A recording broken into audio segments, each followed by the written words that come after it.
Selamat siang pendengar Radio Gema Edukasi dimanapun kalian berada. Senang sekali saya Rahma dapat hadir kembali menemani kalian pada sore hari ini dalam acara Bimbel atau Bimbingan Belajar untuk SMP atau siswa-siswi SMP kelas 9. Tentunya Rahma berharap kalian dalam keadaan sehat dan tetap semangat ya di siang atau menjelang sore hari ini. Dan hari ini telah hadir di studio Ibu Dr. Anda Dwi Purwanti. Beliau adalah guru bahasa Inggris di SMP Negeri 5 Bandar Lampung. Baik, sebelum kita mulai, nanti selama 1 jam kita akan bersama-sama mempelajari pembelajaran bahasa Inggris ini. Tapi setelah yang satu ini, jadi tetaplah bersama kami di Radio Gema Edukasi, berbagi ilmu untuk semua.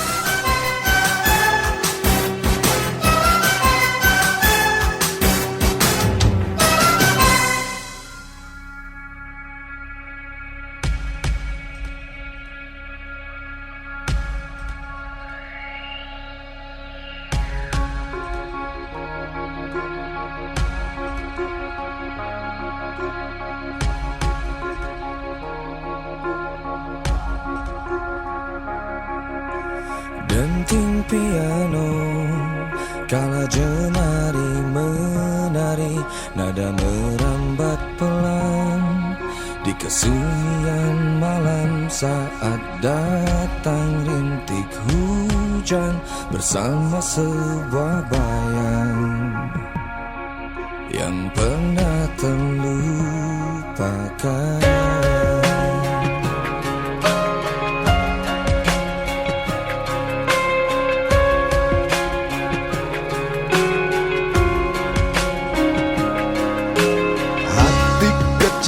Berbisik untuk kembali padanya, 1000 kata menggoda, 1000 sesal di depan mata, seperti menjelma waktu aku tertawa kala memberimu dosa. Oh, maafkanlah, maafkanlah. Rasa sesal di dasar hati, diam tak mau pergi. Haruskah aku lari dari kenyataan ini? Pernah ku mencoba untuk sembunyi, namun senyummu tetap mengikuti.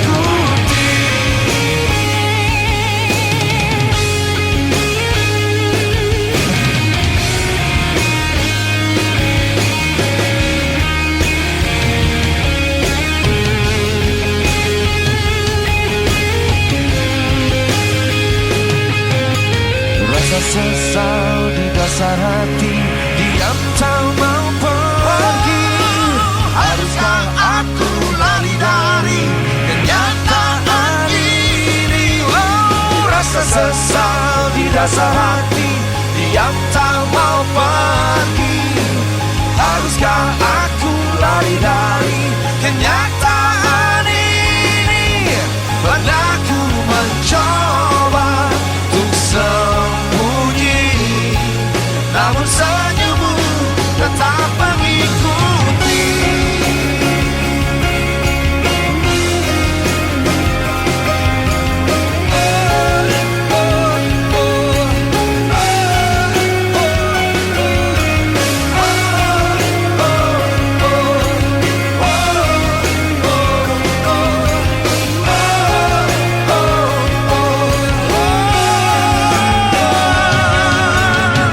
Sesal di dasar hati, diam tak mau pergi.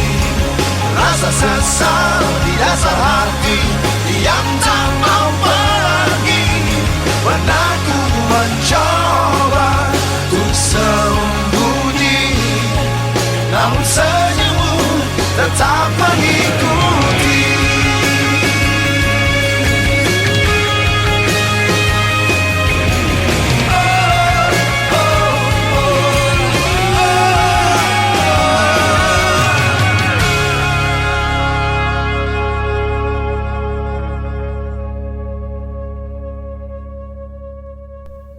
Baik, di studio Radio Gema Edukasi saat ini telah hadir menemani kita semua dalam acara Bimbel, Bimbingan Belajar yang mempelajari bahasa Inggris mata pelajarannya. Kita sapa dulu Ibu Dwi ya. Selamat sore Bu Dwi. Selamat sore Bu Rahma. Apa kabar Ibu? Baik. Semangat ya Bu. Ya, semangat. Ya, semangat. Ya. Dan anak-anak juga harus semangat ya. Kalian yang Insan Edukasi untuk mengikuti pembelajaran bahasa Inggris ini. Dan kalau memang perlu dicatat. Karena bagaimanapun ini adalah untuk membantu kalian dalam mengerjakan soal-soal nanti pada saat ujian ataupun ulangan harian tentunya. Baik, kita langsung saja ke Ibu Dwi untuk menjelaskan tentang report text. Silakan Ibu. Oke, insan edukasi yang berbahagia. Ya, as a student of junior high school, ya, we must study about kinds of text. Ya, jadi sebagai murid SMP, kita itu harus mempelajari jenis-jenis teks karena di dalam kurikulum KTSP materi yang diberikan itu adalah dalam bentuk jenis-jenis teks. Ya, untuk kesempatan hari ini atau saat ini. Materi yang akan disampaikan tadi sudah disebutkan oleh Ibu Rahma, yaitu tentang report text. Ya. Di sini akan saya jelaskan tentang report text. Ya. Jadi report text is a text purpose to describe things. The subjects includes natural things, environments, and social matters. Jadi di sini bisa diterjemahkan. Report text itu adalah sebuah teks yang bertujuan untuk mendeskripsikan sesuatu. Ya, subjek dari report text ini bisa berupa binatang, tanaman, misalnya kejadian sosial, lingkungan, bisa musik, bisa arts, ya, untuk subjek dari report text. Jadi maksudnya yang bisa dijelaskan, dengan menggunakan report text itu ya tadi itu bisa binatang. Jadi bisa luas ya Bu? Luas ya. Jadi sebetulnya kita report text itu sama saja kita mendeskripsikan sesuatu. Jadi di bahasa Inggris itu kan ada text report dan ada descriptive text. Ya, ada report text, ada descriptive text. Itu beda-beda tipis Bu Rahma ya. Jadi kalau report text itu lebih umum. Oke, report itu umum. Lebih umum. Yeah. Kalau descriptive text itu lebih spesifik. Jadi sebagai contoh gini, kalau report text kita ingin menjelaskan ya, mendeskripsikan tentang gajah misalnya ya. Bahasa Indonesianya gini, gajah adalah binatang yang besar. Ya. Kemudian itu namanya general classification ya. Kemudian dalam report text itu kan generic structure-nya itu ada general classification, ada description ya. Nah, description-nya kita bisa jelaskan, deskripsinya bisa kita jelaskan bagian-bagian dari si gajah ini. Bisa kita jelaskan kulitnya, bagaimana mungkin kulitnya tebal dan keras, ini warnanya. Bisa kita jelaskan lagi makanannya. Makanannya itu apa? Bisa kita jelaskan lagi habitatnya. Tapi kalau report text itu penjelasannya secara umum. Kalau deskriptif itu kita tahu. Jadi si gajah tuh gajah yang ini loh, misalnya gajah yang pintar main bola, misalnya namanya Bona. Nah, jadi kalau deskriptif itu lebih spesifik. Itu bedanya. Misalnya sama saja contoh yang lain. Misalnya kita akan mereportkan sebuah celengan, ya, misalnya kita ada celengan untuk menyimpan uang dan sebagainya. Tapi kalau deskriptif, celengan yang ini loh, yang warnanya kuning. Nah, kita mendeskripsikan yang ini, khusus celengan yang berwarna kuning itu.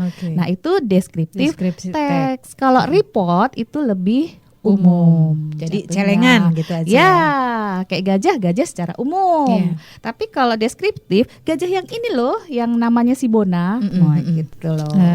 Jadi lebih mendalam, lebih spesifik, lebih akurat lah jadi menjelaskannya. Jadi kalau bendanya itu lebih spesifik. Ya, misalnya gini loh, pohon mangga nih, kita ingin menjelaskan pohon mangga, merepotkan sebuah. Tapi kalau dalam report pohon mangga secara umum. Tapi kalau ingin kita menjelaskan nih pohon mangga yang tumbuh di depan rumah saya itu namanya teks deskriptif karena Oke. bendanya jelas di Jelas. pohon mangga yang ini loh Oh, gitu. Jadi iya. beda-beda tipis saja Oke, ya. baik. Ya, lanjut, Jadi Ibu. seperti itu Bu Rahma. Iya. Nah, jadi tadi sudah saya singgung sedikit dalam sebuah text report itu ada general classification. Jadi kalau kita ingin mengetahui inikah text report atau bukan, Iya. kita harus pahami dalam Iya. teks itu ada general classification. Jadi general classification itu ya topiknya secara umum, secara general. Ya, tadi seperti tadi, misalnya gajah adalah binatang yang besar. Itu adalah general klasifikasi. Itu kan secara umum pasti mengatakan begitu. Iya, betul. Kemudian selain general classification, sebuah text report itu ada description. Nah, jadi setelah kita buat generalnya, kita deskripsikan. Nah, mana yang mau kita deskripsikan? Misalnya kita mau deskripsikan, misalnya gajah mempunyai belalai, terus belalainya panjangnya bisa sekian, terus beratnya bisa sekian. Kemudian gajah mempunyai gading. Kemudian kita mau jelaskan lagi, misalnya makanannya rumput, gini.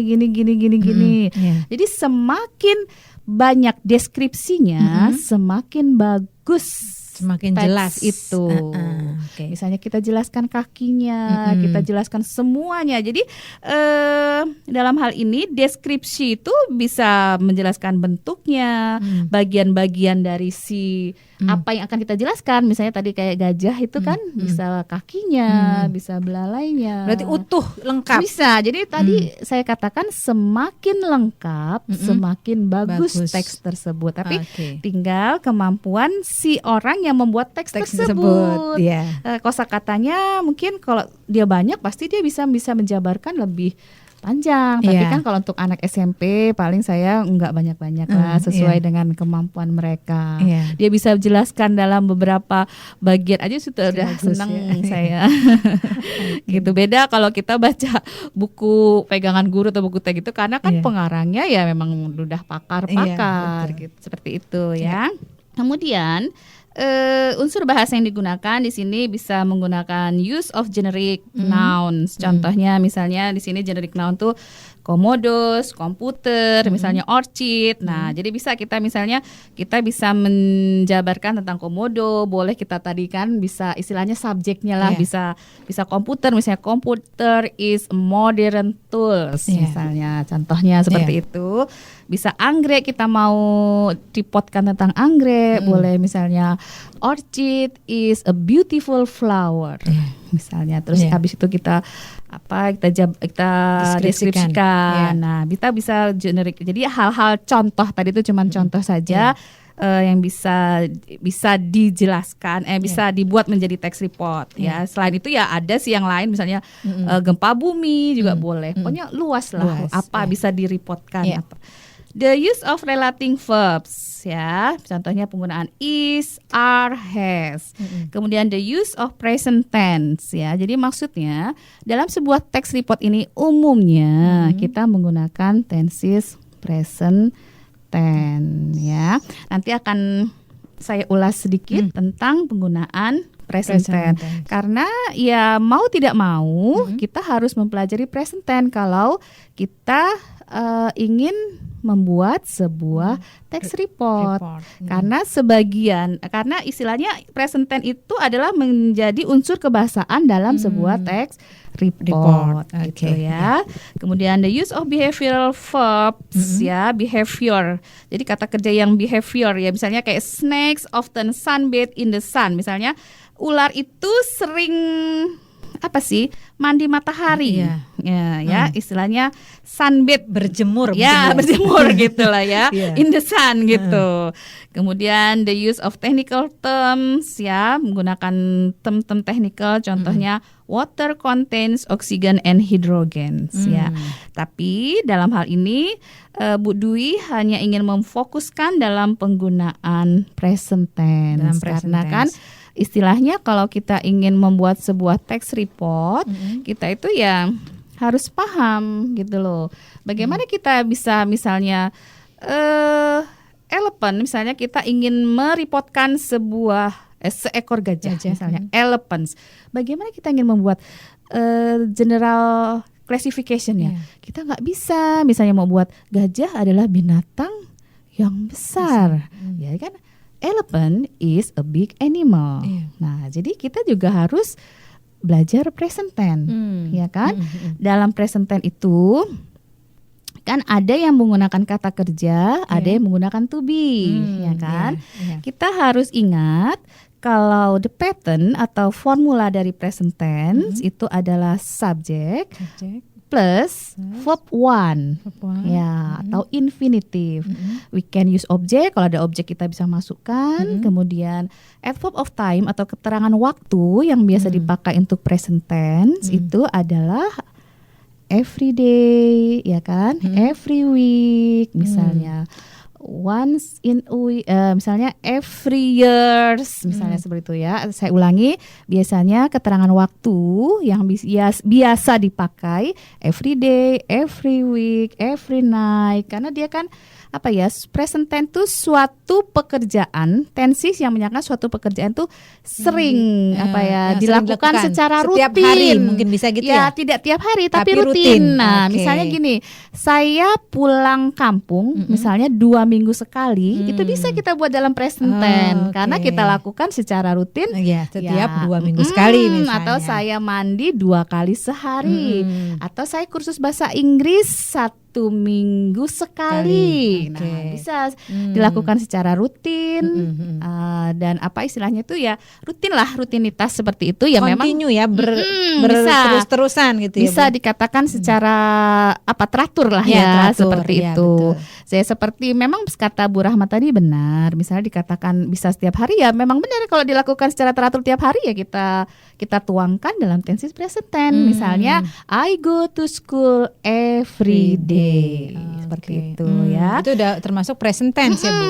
Seperti itu. Ya. Jadi yang harus kita ingat rumusnya present tense itu subject plus verb one atau infinitive ya. Kemudian perhatikan, selain kita menggunakan kata kerja dalam present tense, kita juga bisa maksudnya selain kata kerja yang digunakan dalam present tense juga kita bisa menggunakan to be. Kalau tidak ada kata kerja dalam kalimat tersebut, kita gunakan to be. To be. Misalnya, Yeah. I am a teacher. Situ kan tidak ada kata kerjanya, Bu Iya, Rahma. betul. Ya kan? Iya. Nah, jadi kalian harus ingat penggunaan to be itu adalah am, is, are untuk Am, present is, are. tense. Oke. Present tense. Am digunakan untuk subjek I, are digunakan untuk subjek you, we, they, dan is digunakan untuk subjek he, she, dan it. Ya. Oke. Jadi kita tidak bisa mengatakan misalnya I teacher, tidak boleh. Karena dalam present tense itu kalau tidak ada kata kerja, kita bisa pakai to be. Jadi pengertiannya kita memakai to be I am. Jadi sekarang ini posisi saya itu guru nih saat sekarang ini. Iya, iya. Tapi kalau saya bukan guru lagi, saya nggak pakai I am a teacher. Mungkin misalnya saya waktu itu mengatakan saya seorang anak-anak. I was a child, bukan I am a child. Karena kalau saya mengatakan I am a child, berarti sekarang ini saya anak-anak. Padahal kenyataannya kan saya bukan anak-anak, Iya, betul, betul. gitu. Gitu ya. Jadi begitu ya Bu Rahma ya. Jadi memang kita ya kalau dalam pelajaran ya memang harus saklek begini ya iya. penggunaan to be-nya. Iya, Jadi betul. jangan salah karena salah nanti bisa salah pengertiannya. Kalau Betul. I was teacher berarti pengertiannya saya bukan guru lagi karena was itu sudah bukan lalu ya. bukan to be dari present Present tense. begitu Bu Rahma. Oke, baik. Bagaimana pendengar Radio Gema Edukasi? Menarik bukan? Dan tetaplah bersama kami. Setelah ini kita akan rehat sejenak dan akan mendengarkan alunan nada yang berikut. Jadi janganlah kemana-mana, tetap bersama kami di Radio Gema Edukasi, berbagi ilmu untuk semua.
Anda sedang mendengarkan acara Bimbel, Bimbingan Belajar di Radio Gema Edukasi, berbagi ilmu untuk semua.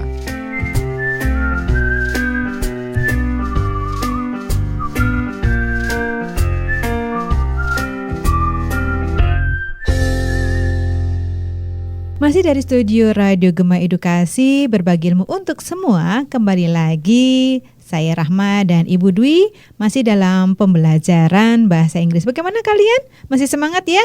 Dan jangan lupa untuk tetap mencatat apapun yang nanti penting yang akan disampaikan oleh Ibu Dwi. Baik, kita mulai saja untuk sesi kedua ini tentang report text. Silakan Ibu. Ya, makasih Bu Rahma. Jadi insan edukasi yang berbahagia, pada kesempatan ini Ibu akan lanjutkan lagi penjelasan tentang present tense ya. Tadi sudah diulas sedikit di termin yang pertama. Tadi untuk subjek I, you, we, dan they itu rumusnya adalah subjek plus verb one.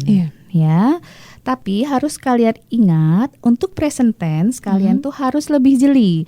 Karena kalau untuk subjek he, she atau it, kata kerjanya itu mengalami penambahan. Ya, penambahannya bisa s, bisa es, atau nanti kalau kalian ketemu kata kerja yang berakhiran huruf y, huruf y tersebut bisa hilang berubah menjadi i, es, ya. Sebagai contohnya, sebagai contoh misalnya, I study English every Monday. Saya belajar bahasa Inggris setiap hari Senin, ya, setiap hari Senin. Kalau subjeknya she, kalimatnya menjadi she studies English every Monday. Jadi kata kerja study tersebut yang berakhiran dengan huruf y, y-nya hilang berubah menjadi ies, ya. Kemudian harus kalian ingat juga anak-anak, tidak semua kata kerja yang berakhiran huruf y huruf y tersebut berubah menjadi ies karena untuk kata kerja buy, contohnya ya, I buy vegetable in the market. Tetapi kalau subjeknya mother, mother buys vegetable in the market.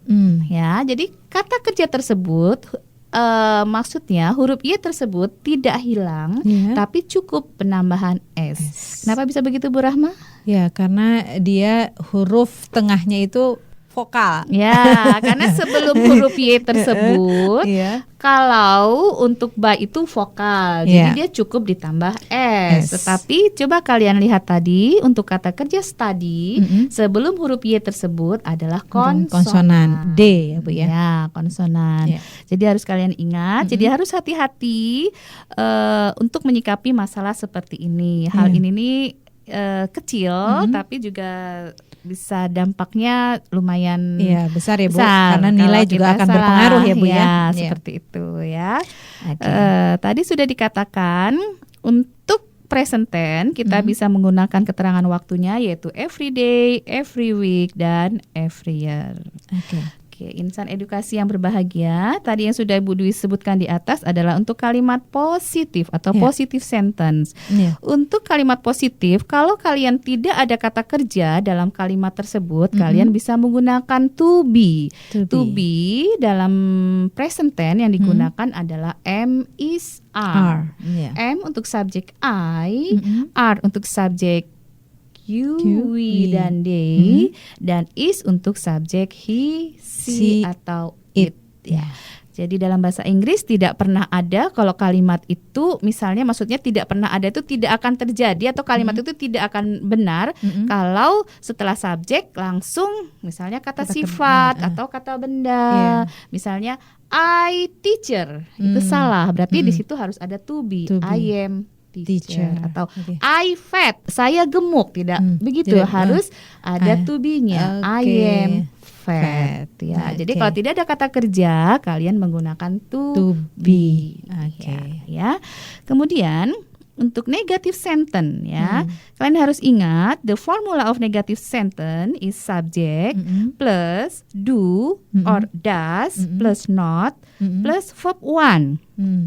Jadi dalam hal ini, dalam present tense, helping verb yang kita gunakan adalah do dan does. Do adalah pasangan untuk subjek I, you, we, dan they. Does untuk pasangan subjek he, she, dan it. Oke. Ya. Jadi kalau tadi contohnya misalnya I go to school every day, kalau dibuat negatif menjadi I do not go to school every day. Kalian harus hati-hati ya, insan edukasi. Kalau misalnya subjeknya she goes to school every day, berarti negatifnya she does not go to school every day. Jadi bukan she does not goes, tapi dirubah kembali ke bentuk pertama. Oke, kata kerja harus pertama kalian, ya. Itu yang harus kalian ingat ya. Kemudian demikian juga kalau kalian ada to be, ya setelah to be diikuti oleh not. Ya. Oke, selanjutnya adalah untuk kalimat tanya atau interrogatif ya. Untuk interrogatif itu helping verb atau do atau does itu selalu di depan subjek. Jadi sebelum subjek diletakkan dulu to be-nya. To be, Ya. bukan helping verb-nya. Helping verb namanya. Kalau misalnya ada to be emang to be-nya. Kalau yang to be misalnya are you students? Itu benar pakai to be. Tapi kalau dia pakai helping verb, misalnya do you study English every day? Nah, berarti do-nya dulu, subjek baru verb one. Kalau subjeknya itu she, berarti pakai does. Misalnya, does mother go to the market every day? Jadi helping verb, kemudian subjek, kemudian verb one. Kalau dia pakai to be berarti to be dulu, kemudian subjek, kemudian kata sifat atau kata apa misalnya are you angry? Gitu. Apakah kamu marah? Nah, seperti itu ya. Seperti itu. Jadi harus kalian ingat present tense itu biasa digunakan untuk jenis teks report. Ya. Berikut ini akan Ibu berikan sebuah contoh teks report. Insan edukasi yang berbahagia, pada kesempatan ini Ibu Dwi akan memberikan sebuah contoh teks report. Ya. Di sini judulnya adalah beach volleyball. Ya. Yang pertama akan Bu Dwi bacakan adalah general classification-nya. Dari kalian dengar baik-baik ya. Beach volleyball began in California in 1950. At the time, some people who had a vacation at the beach come up with an idea. They put up a piece of rope as a net and play volleyball. Shortly afterward, many women and men like to play it. Therefore, in 1985, the Volleyball Federation recognized it. And in the following year, it organized an international beach volleyball competition in Rio de Janeiro, Brazil. Nah, jadi dari informasi yang Budi bacakan tadi, apa sih maksudnya klasifikasi secara umum itu? Jadi volleyball pantai itu mulainya di California di tahun 1950. Pada saat itu orang-orang yang liburan di pantai punya ide, gitu loh. Mereka itu taruh seutas tali dan net dan bermain volley itu pada awalnya. Jadi general klasifikasinya secara itu. Kemudian dideskripsikan nih Bu Rahma untuk berikutnya. Coba perhatikan insan edukasi. Deskripsi dari beach volleyball tersebut. Beach volleyball and traditional volleyball look the same, but actually they are different. Nah, di sini dikatakan volleyball pantai dan volley tradisional itu sepertinya sama tetapi berbeda. Jadi dideskripsikan kan di sini. Mulai deskripsinya nih. What are the similarities and the difference between them? Nah, apa sih persamaannya dan perbedaannya di antara mereka? The similarities are as follow. Persamaannya, game must be played on the court of the same size. ukuran lapangannya sama.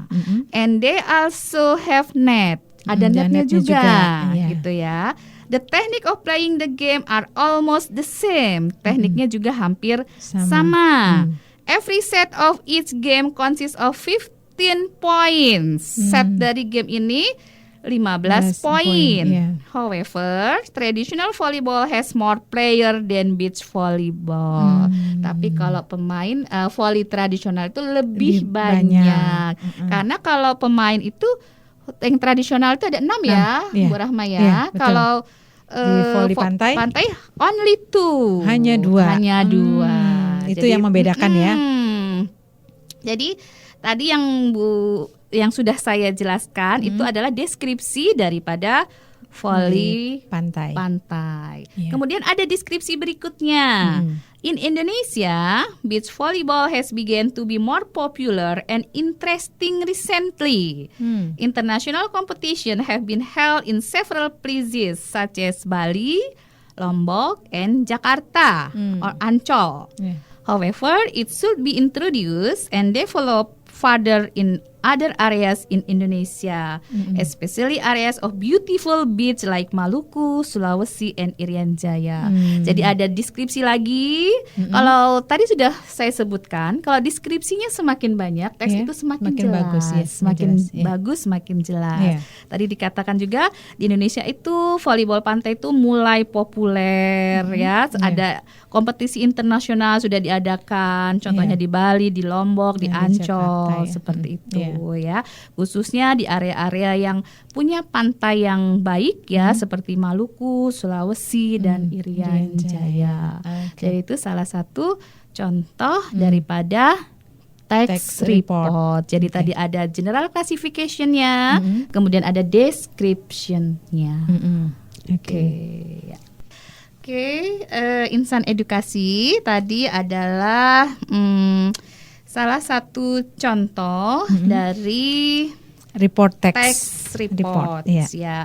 Kemudian akan Bu Dwi bacakan lagi satu contoh text report yaitu tentang rock music. Rock music is a part of popular music today. Jadi rock music itu adalah bagian musik yang populer sekarang ini. Betul. Itu tidak bisa dipungkiri. Klasifikasi general klasifikasi juga mengatakan seperti itu kan. It is play and listen in almost every countries in the world. Ya kan, hampir di semua country lah in the world. Rock and was the name given to the music that developed in the early 1950s. Jadi awalnya itu develop di 1950. It is believed that the term rock and roll was first used by a disc jockey Alan Freed. Jadi yang pertama kali itu digunakan oleh DJ Alan Freed. Ya, disc jockey. Kemudian in 1955, records of young singer from Tennessee, Elvis Presley, were heard across the U.S. After he appeared on nationwide television, Elvis Presley's singing and his performing style Kim Bill Haley and the Comets. Rock mainly became the music of the young. They understood its beat and sound and its lyric. Jadi maksudnya ya setelah itu kan jadi musiknya anak muda lah intinya. In the next time,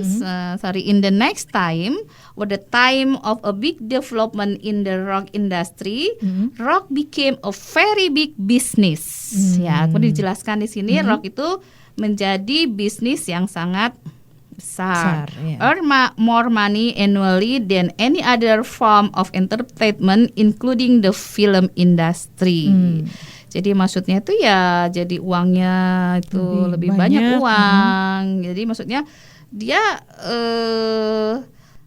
more money annually than any other form of entertainment, including the film. Jadi ya lebih besar daripada film pada zaman itu, pada waktu itu gitu ya. Di kurang lebih nih sepertinya di tahun 1970-an nih kalau nggak salah. Mulai populer itu ya. Jadi di sini ada kalau memang kejadiannya waktu itu lampau, di sini juga dia pakai past tense juga sih, Bu Rahma. Gitu. Bisa juga dia pakai seperti ini. Rock became a very big business. Jadi bisnis yang sangat besar. Karena ini dijelaskan pada tahun 1970-an. Bisa juga dipakai past tense dalam menjelaskan rock music ini.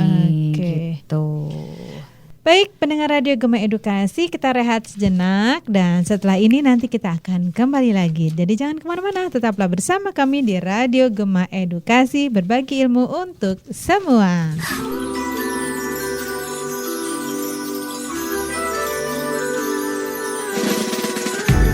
Ketika ku mendengar bahwa kini kau tak lagi dengannya, dalam benakku timbul tanya, masihkah ada dia di hatimu bertahta, atau ini saat bagiku untuk singgah di hatimu? Namun siapkah kau tuh jatuh cinta lagi? Meski bibir ini tak berkata, bukan berarti ku tak merasa ada yang berbeda di antara kita. Dan tak mungkin ku melewatkanmu hanya karena diriku tak mampu untuk bicara bahwa aku inginkan kau ada di hidupku.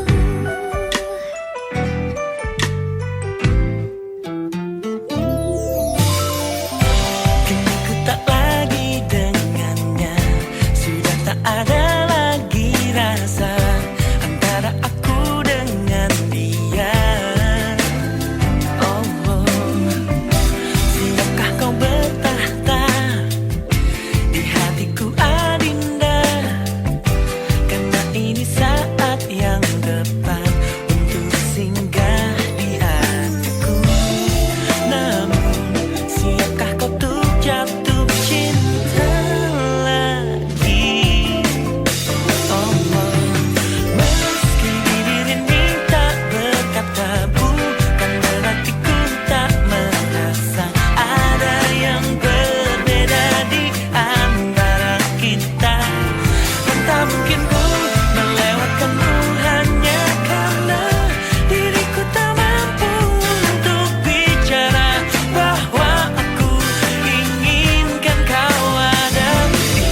Radio Gema Edukasi masih dari Jalan Dr. Andes Warsito nomor 72 Teluk Betung, Bandar Lampung. Radio Gema Edukasi berbagi ilmu untuk semua.